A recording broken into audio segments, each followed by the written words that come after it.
So hello everyone, मेरा नाम सौरभ है। So today in this video I have come up with the question. November 2019 exam में सी A final audit का 4 number का question आया था, जो कि बेस्ड है ऐसे 510 पे। So without wasting any time let's get started with this question.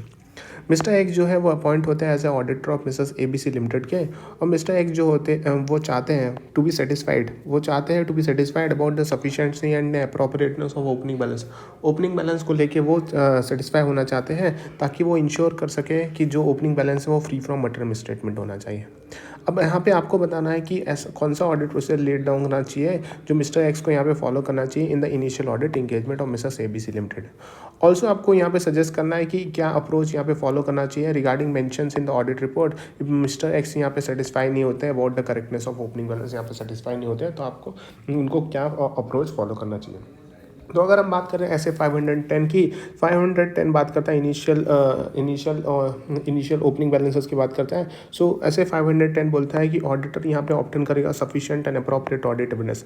Auditor यहाँ पे ऑप्टेन करेगा sufficient and appropriate audit evidence about what, about whether the opening balance जो है उसके अंदर मिसस्टेटमेंट है कि नहीं, वेदर की ओपनिंग बैलेंस के अंदर मिसस्टेटमेंट है जो मटेरियली अफेक्ट कर देगा करंट पीरियड फाइनेंशियल स्टेटमेंट को। ये बहुत ही इंपॉर्टेंट पैराग्राफ है कि ऐसे 510 बोलता है कि ऑडिटर यहाँ पे ऑप्टेन करेगा सफिशिएंट अप्रोप्रिएट ऑडिट एविडेंस। मैंने पूछा क्यों, तो यहाँ पे क्योंकि यहाँ पे फाइंड आउट किया जाएगा कि वेदर की ओपनिंग बैलेंस के अंदर क्या मिसस्टेटमेंट है, क्या ओपनिंग बैलेंस के अंदर मिसस्टेटमेंट है जो मटेरियली अफेक्ट कर देगा क्या करंट पीरियड के फाइनेंशियल स्टेटमेंट को, क्या ओपनिंग बैलेंस में मिसस्टेटमेंट है जो मटेरियली अफेक्ट कर देगा करंट पीरियड के फाइनेंशियल स्टेटमेंट को। बाय अब यहाँ पे सफिशिएंट अप्रोप्रिएट ऑडिट एविडेंस कैसे निकालेगा auditor, by determine whether the prior period closing balance. यहाँ पे कैसे निकालेगा कि डिटरमाइन करना पड़ेगा ऑडिटर को।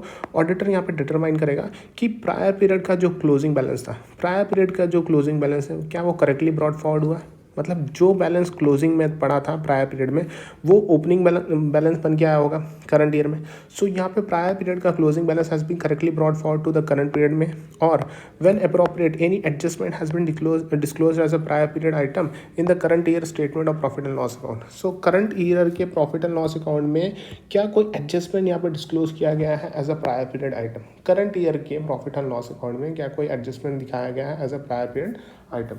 फिर आता है कि यहाँ पे ऑडिटर डिटरमाइन करेगा वेदर ओपनिंग बैलेंस के अंदर जो है वो रिफ्लेक्ट कर रहा है application of appropriate accounting policy.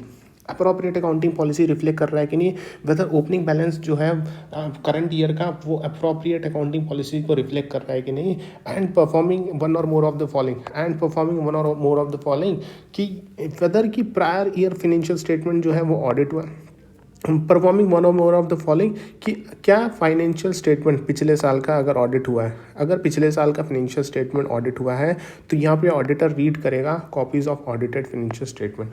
Auditor यहाँ पे रीड करेगा copies of audited financial statement including other relevant documents relating to prior period financial statement. So यहाँ पे पिछले साल का ऑडिट फाइनेंशियल स्टेटमेंट रीड करेगा, उसके साथ साथ अदर रेलेवेंट डॉक्यूमेंट रीड किया जाएगा relating to prior period financial statement. First point. Second point यहाँ पे इवेल्युएट करना है वेदर की ऑडिट प्रोसीजर जो भी परफॉर्म किया गया in the current period, audit procedure जो भी परफॉर्म किया गया in the current period provide करता है evidence relating to opening balances. Evaluate करना है कि जो ऑडिट प्रोसीजर करंट ईयर में परफॉर्म हो रहा है वो क्या एविडेंस प्रोवाइड करता है टू द ओपनिंग बैलेंस, और परफॉर्मिंग स्पेसिफिक ऑडिट प्रोसीजर, क्या स्पेसिफिक ऑडिट प्रोसीजर परफॉर्म करना पड़ेगा to obtain evidence regarding the opening balances. तो क्या कोई opening specific audit procedure perform करना पड़ेगा to obtain what, to obtain evidence regarding the opening balances.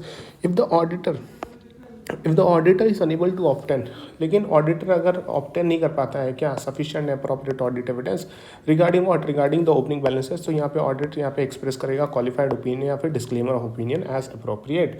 मतलब अगर आप sufficient appropriate audit evidence auditor नहीं निकाल पा रहा है ओपनिंग बैलेंस को लेकर, तो यहाँ पे क्वालिफाइड ओपिनियन या फिर डिस्क्लेमर ऑफ ओपिनियन यहाँ पे दे सकता है ऑडिटर अपने ऑडिट रिपोर्ट में।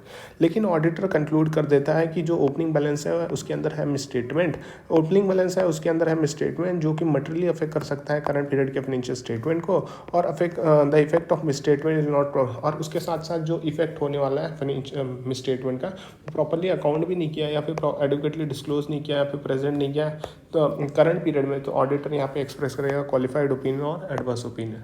ऑडिटर यहाँ पे क्या एक्सप्रेस करेगा क्वालिफाइड ओपिनियन या फिर एडवर्स ओपिनियन। सो इसी के साथ ये क्वेश्चन यहीं पे खत्म होता है, ऐसे 510 पे था। Thank you so much.